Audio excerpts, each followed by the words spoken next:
किसी भी प्रकार की जानकारी के लिए सब्सक्राइब करें हमारी चैनल बागेश्वर धाम सरकार को, बेल आइकन को दबाना ना भूलें। सूत्र है दुख से कैसे छुटकारा पाएं। बहुत लोगों का प्रश्न रहता है, बहुत लोग आते हैं, महाराज हम बड़े दुखी हैं, छुटकारा पाना चाहते हैं। कई लोग तो हद कर देते हैं, बहुत लोग आते हैं तो कहते हैं महाराज अब हम थक गए हैं, मरना पसंद है हमें, जीवन में बहुत हताश हो गए, अब हम जीना नहीं चाहते, अब जीवन का कोई उद्देश्य नहीं बचा, अब जीवन में हमें कुछ समझ नहीं आ रहा, हम मरना चाहते हैं।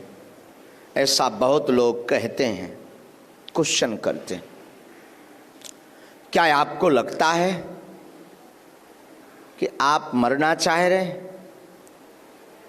क्या आपको लगता है आपके रास्ते बंद हो गए? क्या आपको लगता है कि अब हमारा कोई नहीं है? बड़ी बात तो यह है, परमात्मा भगवान ईश्वर हनुमान जी अगर आपको बोल दे कि चिंता मत करो, बहुत जल्दी कृपा होने वाली है, तो आप फिर दौड़ने लगते हो। अभी आप हारे नहीं हो। एक हमारे मित्र हैं, बहुत अच्छे, मुंबई में रहते हैं, बहुत प्यारे हैं, बिजनेसमैन हैं। कभी कभी उनसे हमारी चर्चा होती है तो वो एक बात बहुत अच्छी बोलते हैं, गुरुदेव कहते हैं गुरुदेव, गुरुजी। हमने कहा हाँ। बोले जीवन में हारता वो व्यक्ति है जिससे जीत की चाह होती। हमने कहा मतलब? बोले जो जीत की कामना को लेकर के, विजय प्राप्ति की कामना को लेकर के काम करता है अथवा स्ट्रगल करता है वो हारता है, और जो पहले से ही हार मान चुका हो भला वो क्या हारेगा? जिसने अपने जीवन में ये कह दिया कि मुझे जीतना है ही नहीं, उसे कोई नहीं हरा सकता। जिसने ये कह दिया कि मैं हारा हुआ हूं, उसे कोई नहीं हरा सकता। हम लोग त्रुटि क्या करते हैं? हम लोग गलती ये करते हैं कि संसार पर आशा करते हैं, जगत पर, लोगों पर, फ्रेंड सर्कल में आशा करते हैं। सत्य तो यह है कि जहां आशा है वहीं निराशा है, वहीं दुख है। जहां आपने आशा की वहीं दुख है। आपने बागेश्वर धाम से आशा की, बागेश्वर धाम पर किसी व्यक्ति से आशा की तो दुख है, पर बागेश्वर धाम पर बालाजी से आशा की, हनुमान जी से आशा की तो सुख प्राप्त होगा। ये दुख से बचने का उपाय है।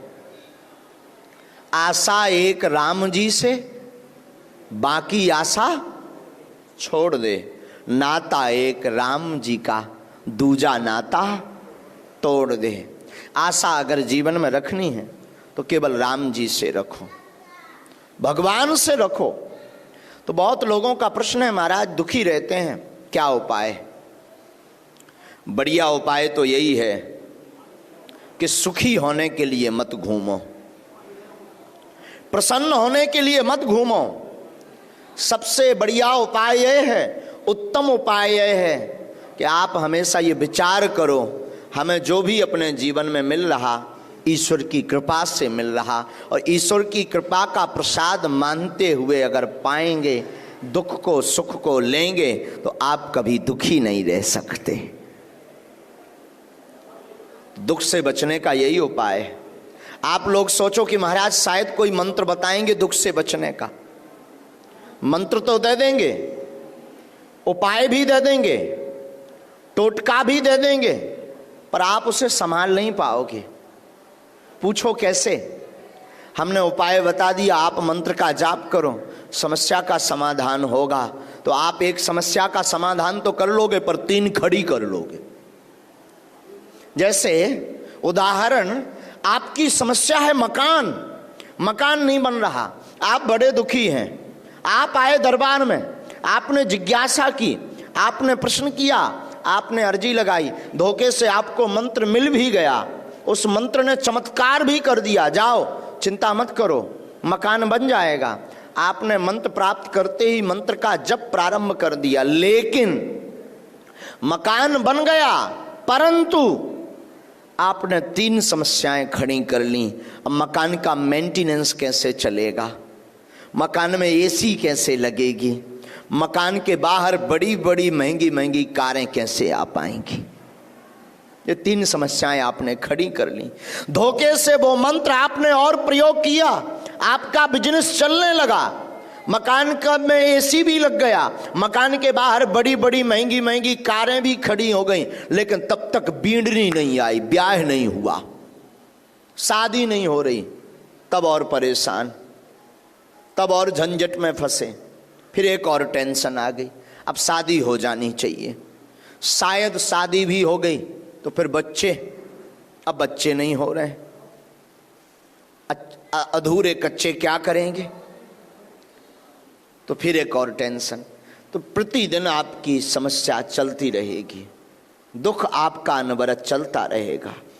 अगर आप चाहते हो कि हम कभी दुखी ना रहें, अगर आप चाहते हो कि हम कभी निराश ना रहें, अगर आप चाहते हो कि हम सदैव मुस्कुराते रहें, अगर आप चाहते हो कि हमारे जीवन में प्रसन्नता रहे, अगर आप चाहते हो कि हमारे जीवन में समृद्धता रहे, अगर आप चाहते हो कि हमारे जीवन में वैभव रहे, अगर आप चाहते हो कि हमारे जीवन में कीर्ति हो, अगर आप चाहते हो कि हमारे जीवन में यश हो, अगर आप चाहते हो कि हमारे जीवन में आनंद हो, अगर आप चाहते हो कि हमारे जीवन में सच्चा सुख हो, अगर आप चाहते हो कि हमें मोक्ष निर्वाण की प्राप्ति हो, अगर आप चाहते हो कि हमें ईश्वर का साक्षात्कार हो, तो किसी गुरु के चरणों को पकड़ना सीख जाओ, किसी महापुरुष के चरणों को पकड़ना प्रारंभ करो, किसी संत सिद्ध पुरुष के चरणों को पकड़ना प्रारंभ करो। आपके जीवन की अलाय, आपके जीवन की बाधा, आपके जीवन की ललकता, आपके जीवन की जिज्ञासा, आपके जीवन के प्रश्न, आपके जीवन के परेशानियां वो महापुरुष खींच लेगा। शायद कल रात को हम एक बात बता रहे थे, एक शब्द है, बहुप्रचलित शब्द, जिसका नाम है छत्र और छाया। सुना है? छत्र छाया। सब लोग कहते हैं ना, भगवान की छत्र छाया बनी रहे, गुरुजी की मेहर बनी रहे, बालाजी की छत्र छाया बनी रहे, संतों की छत्र छाया बनी रहे, ऐसा बोलते हैं ना। ये शब्द का अर्थ है जानते हैं? छत्र माने होता छाता, अंग्रेजी में जैसे कहते हैं अम्ब्रेला, छाता। छाता क्या करता है? बारिश होती है तो छाता बारिश को अपने ऊपर ओढ़ लेता, बारिश की बूंदों को आपके सिर पर, शरीर पर नहीं आने देता। उसी प्रकार आपके जीवन में किसी गुरु, किसी संत, किसी महापुरुष का छत्र बरद हस्त अगर हो जाए तो संकटों की बारिश आपके जीवन में कुछ नहीं बिगाड़ सकती, कष्ट आपका कुछ भी नहीं बिगाड़ सकते, पीड़ा आपका कुछ भी नहीं बिगाड़ सकती, रोग आपका कुछ भी नहीं बिगाड़ सकते, परेशानी आपका कुछ भी नहीं बिगाड़ सकती। लेकिन ध्यान रखना,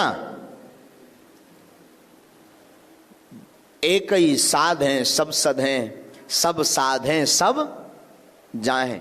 एक बात ध्यान रखना, बार बार अगर आप इष्ट को बदलोगे, बार बार अगर आप गुरु को बदलोगे, बार बार अगर आप परमात्मा को, ईश्वर को बदलोगे, कभी राम की पूजा, कभी श्याम की पूजा, कभी शिव की पूजा, कभी दुर्गा की पूजा, कभी देव की पूजा, तो कभी इंसान के भगवान की पूजा, आप बार बार बदलोगे तो घाटा खाओगे। गुरु, इष्ट और माता पिता एक होने चाहिए। माता पिता बदले नहीं जाते, वो तो एक ही होते हैं। उसी प्रकार गुरु बदले नहीं जाते, वो एक ही होते हैं। उसी प्रकार इष्ट को बदला नहीं जाता, वो तो एक ही होते हैं। सम्मान सबका करो, सम्मान सबका करो। तो छत्र छाया जीवन में किसी महापुरुष की बहुत जरूरी है। यही सूत्र है दुख से बचने का, यही सूत्र है कष्टों से बचने का।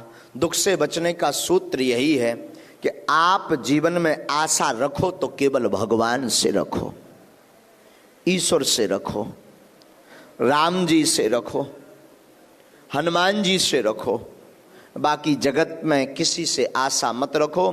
संसार में आशा रखोगे तो घाटा ही घाटा खाओगे, और घाटा तो कुछ लोग समझने में भी खाते हैं।